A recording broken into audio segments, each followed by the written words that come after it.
એકવાર 3 દિવસ બાદ ધમાકેદાર વરસાદનો રાઉન્ડ આવી રહ્યો છે। 1-2 ઇંચ નહીં પરંતુ 5-5 ઇંચ વરસાદ ખાબકી શકે છે।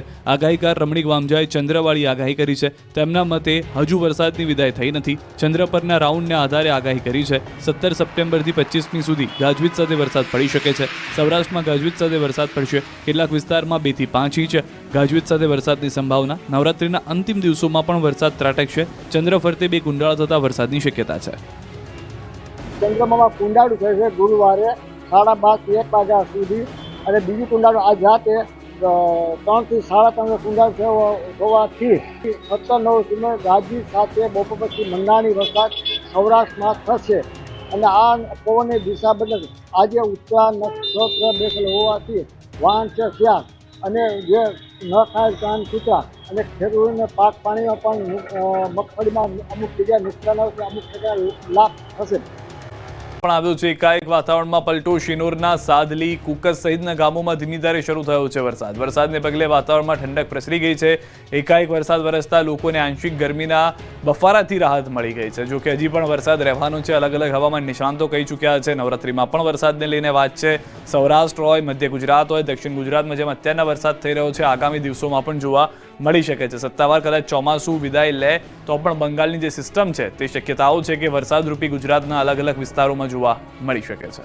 પૂરમાં ધોધમાર વરસાદ વરસ્યો છે। નગરના એસટી ડેપો, પેટ્રોલ પંપ, ચોકડી સહિતના વિસ્તારોમાં ધોધમાર વરસાદ છે। વરસાદી માહોલને લઈને વાતાવરણમાં ઠંડક પ્રસરી ગઈ છે। દ્રશ્યો પણ આપ જોઈ રહ્યા છો અલગ અલગ વિસ્તારમાં વરસાદને લઈને છે। દક્ષિણ ગુજરાતની અંદર, સૌરાષ્ટ્રની અંદર, મધ્ય ગુજરાતથી પણ સમાચાર મળી રહ્યા છે। વરસાદને લઈને કેટલાક વિસ્તારોમાં ઝાપટારૂપી વરસાદ થયો છે। કેટલાક વિસ્તારની અંદર ભારે વરસાદ જોવા મળી રહ્યો છે। એક તરફ ચોમાસાના વિદાયની વાતો થઈ રહી છે, બીજી તરફ હજી પણ મેઘરાજા જતા જતા ગુજરાતને તરબોળ કરવાના પ્લાનમાં હોય તે પ્રમાણેના દ્રશ્યો જોવા મળી રહ્યા છે।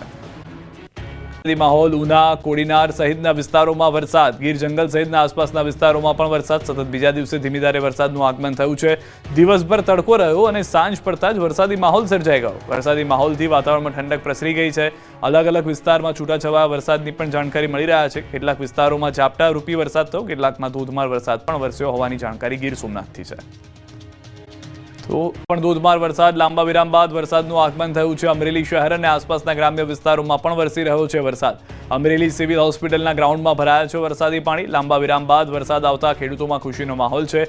ખેતી પાકમાં વરસાદની જરૂર હતી અને મેઘમહેર થઈ ગઈ છે। ખેડૂતોમાં ખુશી છે। અમરેલી શહેરના કેટલાક વિસ્તારો જળમગ્ન પણ થયા છે, કારણ કે જેમ તે હોસ્પિટલના વિસ્તારો છે ત્યાં આગળ હજી પણ પાણી ભરાયેલા છે।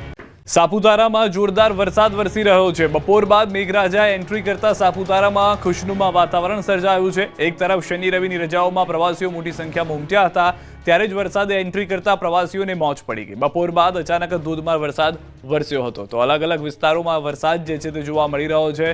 હાલમાં સમાચાર ડાંગથી। દક્ષિણ ગુજરાતના પણ અલગ અલગ વિસ્તારોમાં વરસાદને લઈને આગાહી કરવામાં આવી હતી, ત્યારે ડાંગના સાપુતારાથી સમાચાર મળી રહ્યા છે કે હાલમાં વરસાદ અલગ અલગ વિસ્તારોમાં થઈ રહ્યો છે। વરસાદી માહોલના દ્રશ્યો પણ આપ જોઈ રહ્યા છો। પ્રવાસીઓ શનિ રવિના દિવસે જતા હોય છે ત્યાં આગળ મજા કરવા। કેટલાક વિસ્તારોમાં ટ્રાફિક જામના દ્રશ્યો પણ સર્જાયા છે, કારણ કે તમામ લોકો પોતાના વતન પરત ફરી રહ્યા હતા અને વરસાદ આવી ગયો। કેટલાક લોકોને હાલાકીનો પણ સામનો કરવો પડ્યો।